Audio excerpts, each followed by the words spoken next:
Hello friends. நம்ம அன்றாட வாழ்க்கையில் நிறைய பேரை சந்திக்கிறோம், அவங்க கூட பழகுறோம். அதில் சில பேருக்கு எங்களை பிடிக்குது, பல பேருக்கு எங்களை பிடிக்குது இல்லை அப்படிங்கிற கவலை உங்களுக்கு இருக்குதா? அப்படி பிடிக்காதவங்களோட மனசை கவர்றதுக்கு நீங்கள் எத்தனையோ முறையில் பல வழிகளில் நீங்கள் முயற்சி எடுத்தும் அது பலனளிக்காமல் ரொம்பவும் மனசு உடைஞ்சு போயிருக்கீங்களா? அது உங்களோட தொழில்துறையாக இருக்கட்டும், உங்களோட கல்வித்துறையாக இருக்கட்டும், உங்களோட நண்பர்கள் அல்லது உங்கள் குடும்ப உறுப்பினராக இருக்கட்டும், அவங்களோட மனசை எப்படி வெல்லணும், அவங்களோட மனசை எப்படி கவரணும் அப்படின்னு சொல்லி உங்களுக்கு ஒரு பெரிய சேலஞ்சாக இருக்குதா?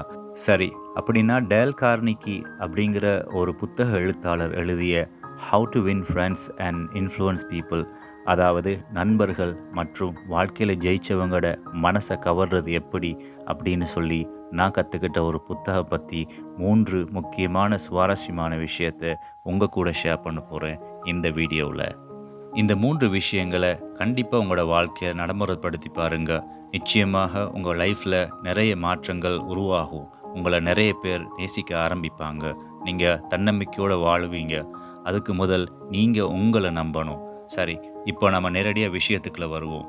இதில் முதலாவது ரூல் என்னென்னா, யாரையும் விமர்சிக்கக்கூடாது. நமக்கு ஒருத்தர் மேலே கோபம் வந்தாலோ இல்லை அவங்க தப்பு பண்ணிட்டாங்கன்னு தெரிஞ்சாலோ உடனே விமர்சனம் செய்ய தோணும்ல. ஆனால் அந்த புத்தகம் என்ன சொல்லுதுன்னா, விமர்சனம் பண்ணுறது வேஸ்ட்டுன்னு. ஏன்னா நம்ம யாரையாவது விமர்சித்தா அவங்க உடனே தற்பாதுகாப்புக்கு வந்துடுவாங்க. நான் பண்ணது சரிதான், நீங்கள் தப்பாக புரிஞ்சிக்கிட்டீங்கன்னு அவங்கள நியாயப்படுத்திக்கத்தான் பார்ப்பாங்க. அது மட்டுமல்லாமல் அவங்களுக்கு நம்ம மேலே ஒரு கோபம் வந்துடும். ஒருவேளை அவங்க உண்மையிலேயே தப்பு பண்ணியிருந்தாலும் நம்ம விமர்சித்தா அவங்க மாற மாட்டாங்க. மாறாக நாம் அவங்க கிட்ட இருந்து விலக ஆரம்பிச்சிருவாங்க. கொஞ்சம் யோசிச்சு பாருங்க.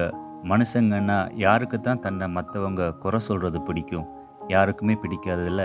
நம்ம விமர்சிக்கும் போது அவங்களுக்கு அவமானமாக இருக்கும். அப்புறம் அவங்க நம்மக்கிட்ட இருந்து கொஞ்சம் கொஞ்சமாக விலக ஆரம்பிச்சிருவாங்க. அதனால் ஒருத்தர் ஏதாச்சும் தப்பு பண்ணிட்டாங்கன்னு தோணுனா உடனே விமர்சிக்காம கொஞ்சம் பொறுமையாக இருங்க.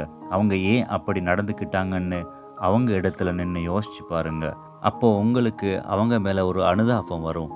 அப்புறம் விமர்சிக்கணுங்கிற எண்ணமே வராது. ஒவ்வொருத்தருக்கும் ஒவ்வொரு காரணம் இருக்கும். அதை நாங்கள் முதல்ல புரிஞ்சுக்கொள்ளணும். அடுத்து நான் கற்றுக்கிட்ட 2வது விஷயம் என்னன்னா, மற்றவங்கள மனசார பாராட்டணும். டேல் கார்னெகி என்ன சொல்கிறாருன்னா, ஒரு மனுஷனுக்குள்ளே இருக்கிற பெரிய ஆசை என்னன்னா, தான் ரொம்ப முக்கியமானவன்னு மற்றவங்க நினைக்கணுங்கிறது தான். பாருங்க, நம்ம ஒருத்தரோட உழைப்பையோ அவங்க பண்ண ஒரு நல்ல விஷயத்தையோ இல்லை சின்னதாக ஒரு விஷயத்தில் அவங்க வெற்றி பெற்றதையோ மனசார பாராட்டுனா அவங்க எவ்வளவு சந்தோஷப்படுவாங்க தெரியுமா? அவங்களுக்கு ஒரு பெரிய உந்து சக்தியாக இருக்கும்.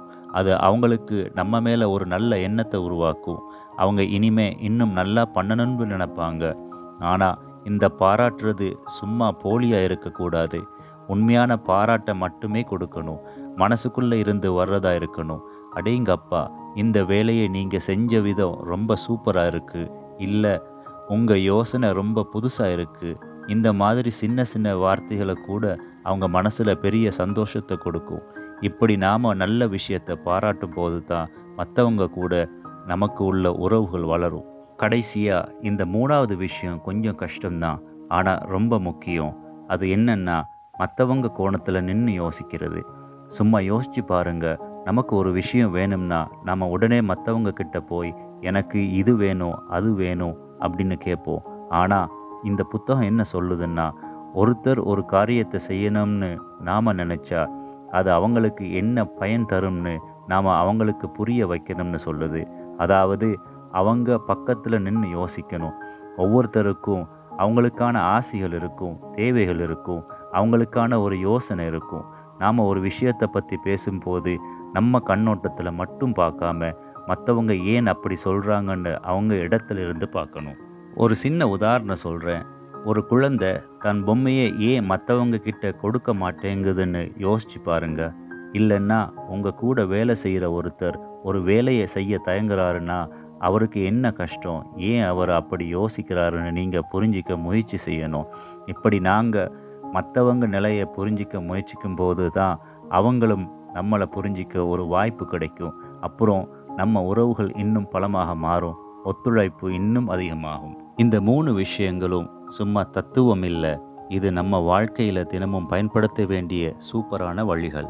இதை புரிஞ்சுக்கிட்டா நம்மளை சுற்றி எப்போவும் சந்தோஷமாகவும் அமைதியாகவும் இருக்கும். அப்புறம் என்ன, நம்ம வாழ்க்கை இன்னும் சூப்பராக மாறும்.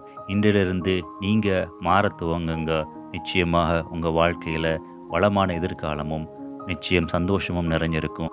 இது போல் மோட்டிவேஷன் வீடியோவை நீங்கள் தொடர்ந்து கேட்கணுன்னா மறக்காமல் எங்களை ஃபாலோ பண்ணுங்கள். நான் என்றும் உங்கள் அன்புடன் ஜம்ஷீத் ஆதி.